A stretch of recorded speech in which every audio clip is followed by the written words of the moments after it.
On the Ledge is supported by Hoppy, the home management website where you can save money on your household bills and find tradespeople for all those jobs around the home. Why not see how much time and money you can save today at hoppy.co.uk.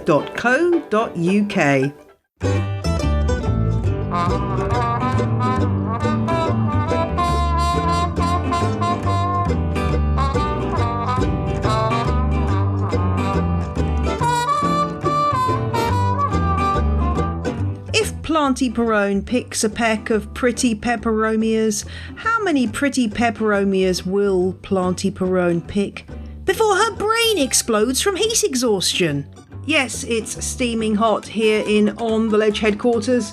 I'm sitting in the office with the blinds down, the fan off, and my feet in a basin of cold water. So in this week's episode, I will be providing some tips for helping your houseplants through a heat wave, and I'll also be getting Hoya expert Doug Chamberlain of Vermont Hoyas back to answer a listener question about a plant identification issue and also chat about some of the rarer Hoyas that he is finding are attracting high sales prices at the minute. Yes, my prediction that Hoyas are the next big thing does seem to be coming true. More on that shortly, but first, some housekeeping. Let me get my virtual dustpan and brush out. Thanks to all of you who've got in touch about the Tyler Thrasher episode last week. It seems that you really enjoyed hearing our chat. Tina, for example, emailed to say, "I'm so appreciative of the direction of your recent podcast. I love listening to your Tyler Thrasher episode. Thank you for modelling ways to talk and listen about these devastating recent racial issues in the US. Tyler is amazing. Thanks for the introduction to his world." Well, thanks for listening and being a patron, Tina. And Sarah commenting on my YouTube channel, where all the podcasts are available, by the way, in case you didn't realise.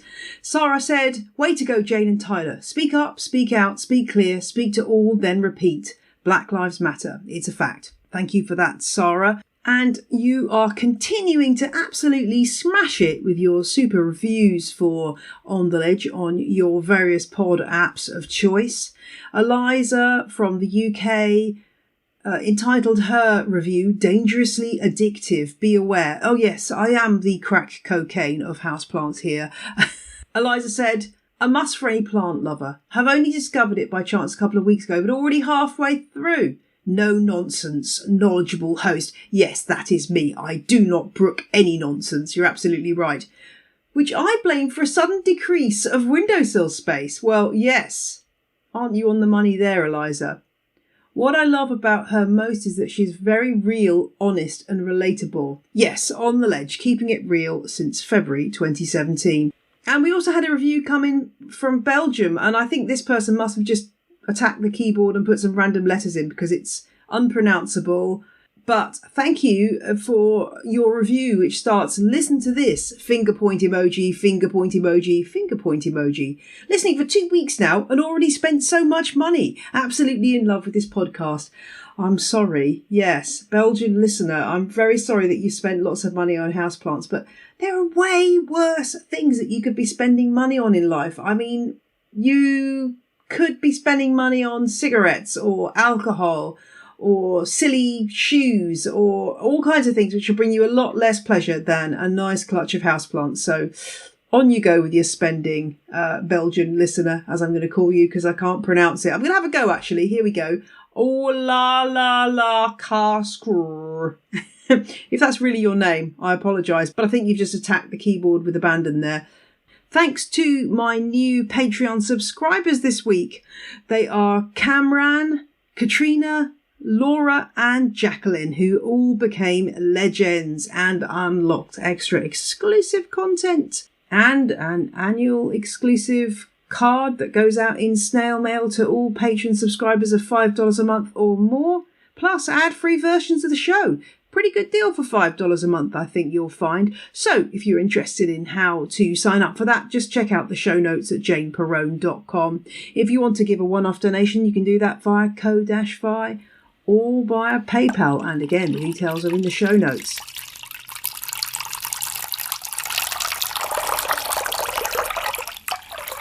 It can be a bit of a shock when you get a sudden burst of sunny days and high temperatures. Here in the UK for the last few days, it's been getting up to 30 degrees centigrade, which is, she says, looking... In fact, I can't tell you what that is in Fahrenheit because it's actually off my chart.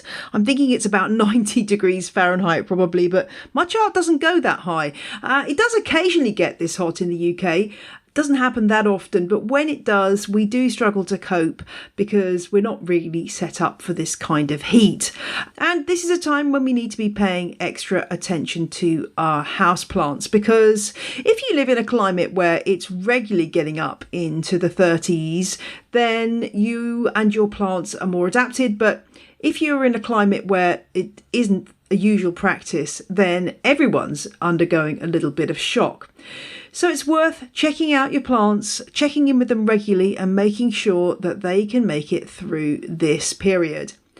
Things to look out for. Well, if you've got very hot sunny days, the plants that are in your sunny windows may be able to cope in spring or in March or in April with the amount of light that's coming in through those windows. But come this period and the power and intensity of the sun and the duration of the sun around the solstice, the longest day of the year, is going to be greater. So it is worth having a look at your plants and just considering whether some of them might need to be moved a metre or two away from the window or whatever the light source may be, whether that's a skylight. The sun coming through the window is going to be more powerful at this time of year. So think about that and move any plants before they get the chance to be sunburned. They certainly won't be badly affected by having a few days in a little bit more shade than usual, and it may just save them from unsightly marks, which could be going straw yellow or brown patches. Those kind of things can indicate some sunburn. Bear in mind also terrariums can suffer in this really hot weather. Imagine they are like a greenhouse within a greenhouse that is your house. So it can get incredibly hot. And if you've got them in any shaft of light that might be coming through, more intense light than they're used to, the plants can start to get dangerously hot. So do think about moving terrariums to cooler locations and just keeping an eye on what's going on inside. You might need to take the lid off a bit more or perhaps a bit less, but just make sure that they are not turning into a boiling cauldron that your plants won't appreciate. And similarly, if you're using the lovely humus pot technique for propagating cuttings. I had a contact from somebody recently who said, what's happening? All my humus pot cuttings are just turning to mush. And I suspected that the listener had been putting these on a really sunny windowsill and the cuttings were just cooking. So make sure if you've got a propagation station, yes, it looks very nice on your windowsill, but think about moving it somewhere out of the sun because those cuttings will really struggle in this hot weather, particularly if they haven't got much of a root system established yet. The other thing to be aware of is that your plants may be thirstier than usual. Why is that?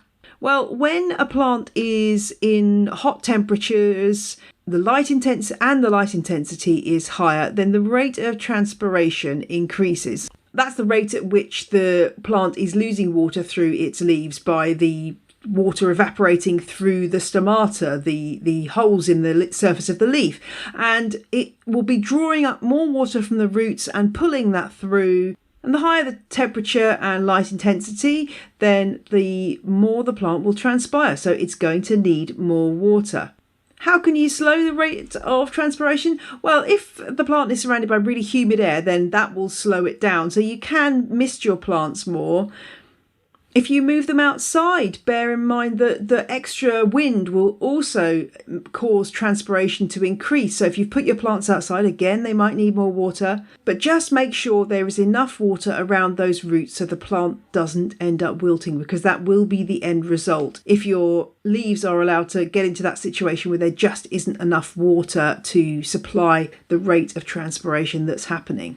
If you do come across any plants that have wilted, just first of all make sure that it's not a question of overwatering, as it can be when plants wilt. But if they're really dry around the roots, you need to take emergency action, get them into the shade, stick the pot into a bucket or tray of water, run lots of water over the root ball, because once that root ball gets super dry, it becomes hydrophobic, so it pushes away water, and you'll need to defeat that by giving it a really good soak. Give that plant a good soak for an hour or two, and it should recover, provided it hasn't been let to go too far. So do check plants, even plants that you think, well, I only water them every few weeks. You will find that they will need more water at this time. And cacti and succulents, if you've got cacti and succulents, you will find that they will drink a good amount during this time as well. My cacti and succulents right now, they're getting watered at least once a week, and especially if they're in a terracotta pot, which is evaporating moisture too. So don't ignore your cacti and succulents, because they will need water too. If you've got the windows and doors open, bear in mind that's all lovely and nice, but it can mean that pests are coming in through the door. So if you've got plants that are moving in and out, they can get some aphids attached to them. And I know this is a bad year for aphids here where I am. And you might find that plants that go outside or that plants that are brought in and out just end up getting a big infestation of aphids and other pests. So do check them regularly. And the places to check on the plant are the bits of new growth. So the growing tips are where the aphids love to go, because that's the place where all the juicy sap is available. So check your plants for pests when those windows and doors are open. And also bear in mind that if the plants are stressed because of the heat, it may mean that they are more attractive to pests, because pests do know when plants are stressed and will respond by flocking to them. So keep your plants healthy and hopefully the pests will stay at bay.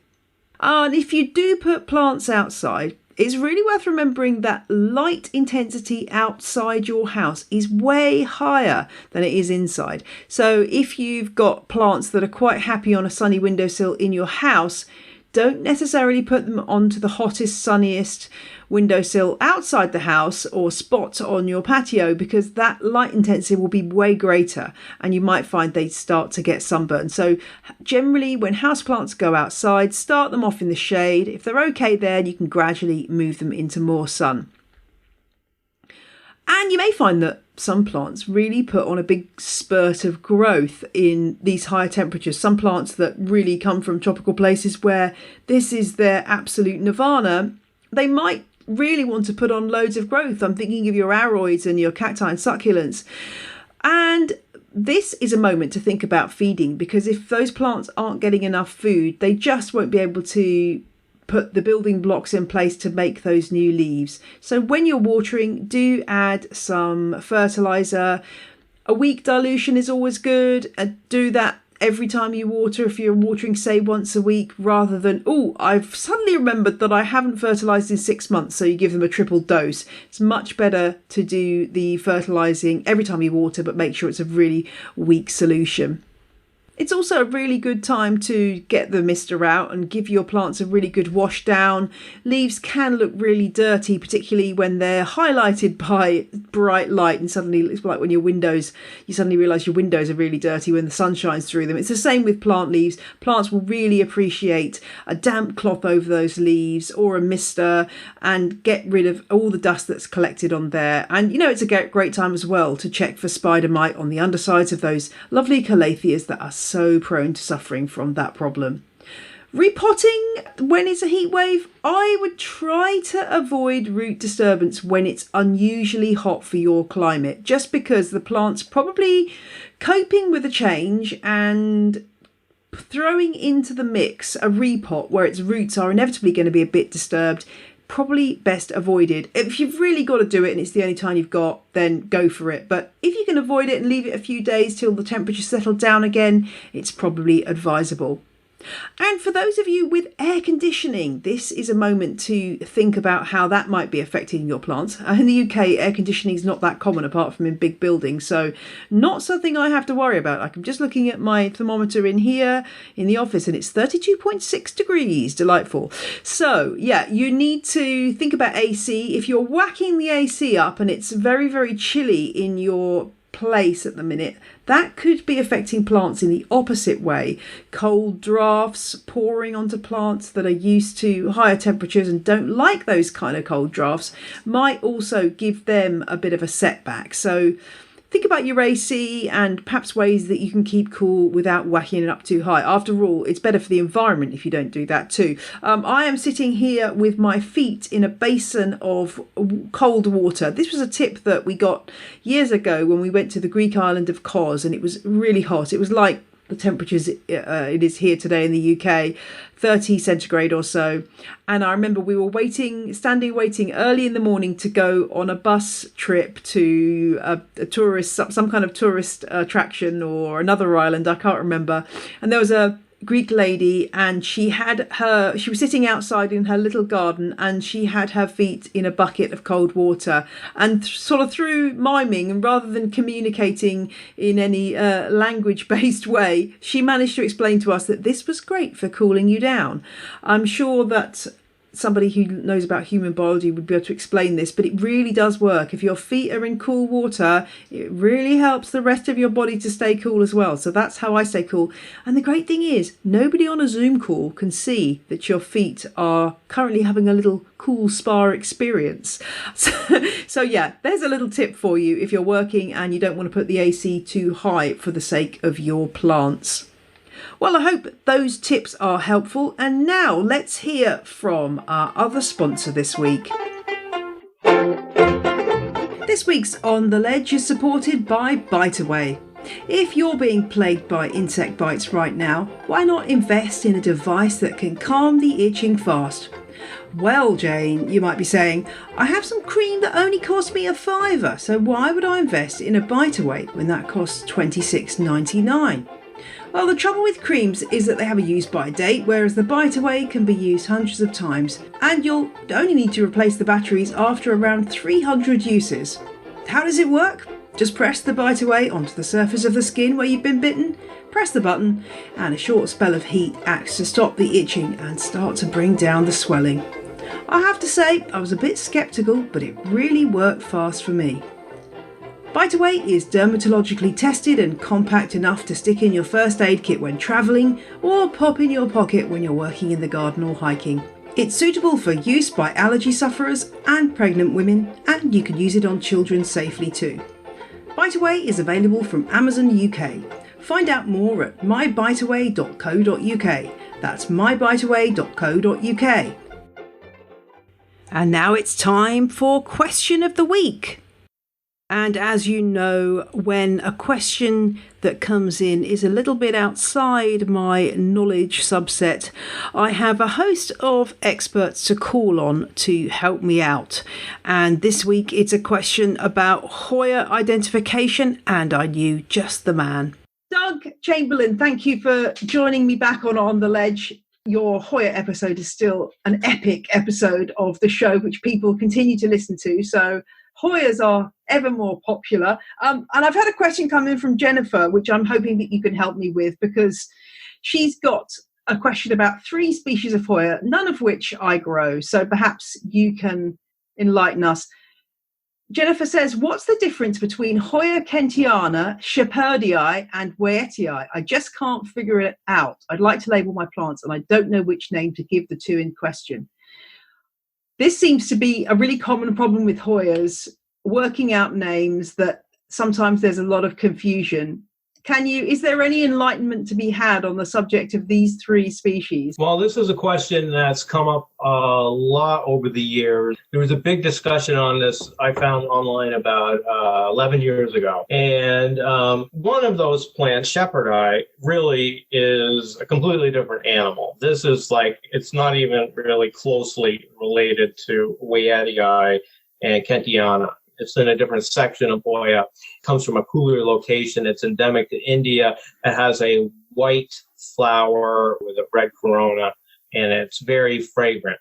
And the leaves on those are they're darker green, and they're longer than either Wietii or kentiana. They can be as big as 20 centimeters. So they can get really long, and they're narrow, and then they don't get as wide at the midpoint. So that one is a little bit easier to identify. Yeah, early on when they're young, tiny little plants, there can be similarities. But if you really look at that one, its growth habit, it tends to grow a little bit more zigzaggy. It's really different than Hoyas and Kentiana. Now, I'm going to say something that's probably a little bit controversial, but Hoyas and Kentiana are so similar, they may very well be the same species.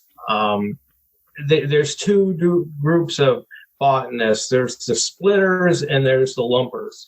The splitters, like Dale Kloppenberg, who identified Hoyas, he never met a Hoya. He didn't want to make a new species. So he's the one who named that species back in like 89 or 90.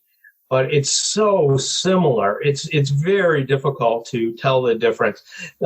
He says that there's minute differences in the flower structure, and that Hoyas has like greenish pedicels, and Kentiana have like pinkish pedicels, and the corona on Hoyas has a little tiny appendage or stalk that raises it up slightly, but I can't see the difference. I think it's just a regional difference in where this thing was located, and Kentiana and Hoyas may very well be the same species. So as far as identifying it from a leaf, very, very tough. They're so similar. It's just, I don't think I could do it. It's interesting, isn't it? I've had the same issue with a Hoya that I have. Globulosa is one of the names it seems to have, but it also some people say that it's a different species from villosa, and that villosa has wavy edges to the leaves and globulosa doesn't. I keep reading contradictory statements about those two as well. So it's obviously an issue that comes up, and as you say, possibly down to taxonomy and your preference as to whether you're a splitter or a lumper. Absolutely. And I agree, those two are virtually identical. And I had one before. I couldn't tell the difference. I had globulosa, but it might as well have been villosa. It looks identical. Yeah, and I guess at the end of the day, as long as you can put some kind of identification so you kind of know which one's which, then even if they are different species, they're probably so similar as to need almost identical care. Therefore, you don't have to worry too much, unless you're the national collection holder or something. Yeah. Nobody's going to be testing you on this stuff. The care is identical. They almost look identical. I've got a Kentiana right now. I went out and looked at it this morning. I don't have Hoyas at the same time, but this one is called like AFF Kentiana, like Kentiana. I don't even know where the thing came from, but the leaves are very pointed on the end. You can almost poke yourself. It has a very sharp point. And from my recollections of Hoyas, it seemed to have a much gentler, more rounded tip on the end. That's the only thing I can say could be a characteristic that could help you ID it from the leaves, but they're so darn similar. We were talking before this interview started about the massive increase in popularity in Hoyas. Even in the last few months, they seem to be going crazy. Just tell me about a couple of Hoyas that you're seeing big demand for that that previously were kind of, not people weren't sort of knocking at your door for. Are there particular species that people really are desirable right now? Well, there's a couple different ones. Hoya manipurensis, which is this little bow tie shaped leaf, which makes it kind of interesting. Like 3 years ago, I had a hard time practically giving this plant away. There just wasn't a lot of interest, and I would sell them on eBay, and I would struggle to get $35 or $40. And this year, it's gone crazy for that particular plant, and I have sold a couple at $350 a piece. Wow. And there seems to be no end in sight. Just people have a strong demand for that. And then the white flower, the all white flower Hoya bella, which has no red corona, seems to be very rare on this side of the pond. It might be more common in Europe, but over here, I can keep putting them out and selling them one after another at $200 a piece. That's the kind of Hoya craze that's going on in the U.S. right now. It's so interesting, isn't it? That this way that the social media and the internet is driving people towards certain plants. And I'm kind of split between being delighted that Hoyas are getting the attention they deserve, but also worried that we're into a kind of stampede situation, and that people are perhaps going out and buying lots of plants before they've really had a chance to get to know this genus and understand its care requirements, which vary according to the species and aren't necessarily that straightforward. And you worry that some of these very expensive rare plants are going to end up crispy and dead or rotted and mushy and rotted. I couldn't agree more with you, Jane. I have that same fear that people are just spending these huge amounts of money with no real idea how difficult some of these are to care for. And some of these Hoyas, you look at them sideways and you've killed them. It's just, they are so delicate. They're not all that way, but there are a huge number that are that sensitive. So to be spending those kind of dollar amounts on a plant that could die on you that quickly, it's pretty scary stuff.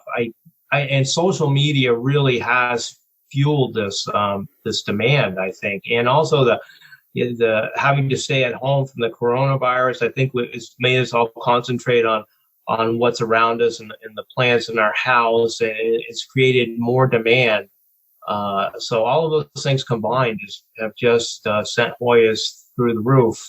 And I feel bad for people just starting out wanting to get into the hobby, because right now I don't think there's any kind of affordable way to do that. Yeah, that's a really good point. I mean, I always try to, be generous with cuttings. If somebody comes to my house and says, "Oh, that's a nice plant," if I sort of scope them out and see if I think they've got any skills. But I will give people cuttings of things if they're sort of mature enough. And it's nice to see that get people started that way. But at the same time, as you say, if you're looking for something beyond a sort of Hoya carnosa type plant, the prices are going up and up. So it's an interesting time for the Hoya community, but it'll be interesting to see how it progresses and whether it really goes crazy the way that aroids have done, and what happens. I guess some of these plants are quite slow growing and possibly hard to propagate, and they may remain quite rare. Yes, that's definitely the case. There are certain Hoyas that are so difficult both to propagate and to grow that they will always be rare. But those are not Hoyas really that beginners or even intermediate people should really strongly be seeking out unless they can find a bargain on them, because they are so hard to keep alive. The one that I'm seeing on Instagram a lot is Callistophila. I don't know how rare that is. It looks very beautiful, but I don't know how rare or how easy that is. But it seems to be all over Instagram. It has very pretty leaves, highly veined, and it's been around for years. I've had a huge plant. Actually, it's my oldest Hoya. I got it probably about 13, 14 years ago from Carol Noel in Hawaii. And it's extremely slow grower unless you have incredible humidity and warmth. Then it can grow quite quickly. But just sitting on the windowsill in the house, you may very well think that it's not real, that it is plastic. It won't grow for you. And mine currently, it grows about 6 weeks out of the year, because that's the only time I can provide the conditions warm and humid enough for it. Yeah, I guess that's the thing, isn't it? That some of these Hoyas do like a nice blast of heat to spring them into life, and you might be able to keep it alive, but it might not be growing that much. So, well, it's very hot here in the UK at the minute, so hopefully all my Hoyas will be piling on some growth right now. I'm sure they will. It's very warm. Well, thank you for joining me, Doug, and for enlightening us on that question from Jennifer. And long may your Hoyas continue to thrive and bloom. Thank you so much, Jane, and I hope the same for your Hoyas.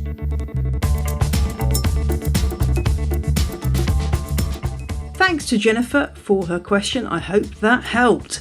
And if you've got a question for On The Ledge, drop an email to ontheledgepodcast@gmail.com and I will do my best to help.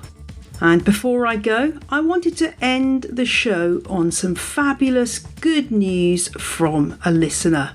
Ezra left the job that he was unhappy in about a month ago and had applied for a job as a greenhouse technician, which was his dream job. Well, good news, Ezra passed the first interview and then he passed the second interview. This is his planty dream job plans achieved.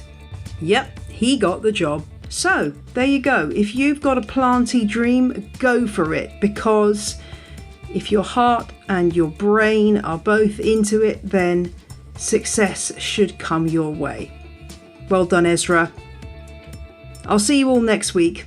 Bye!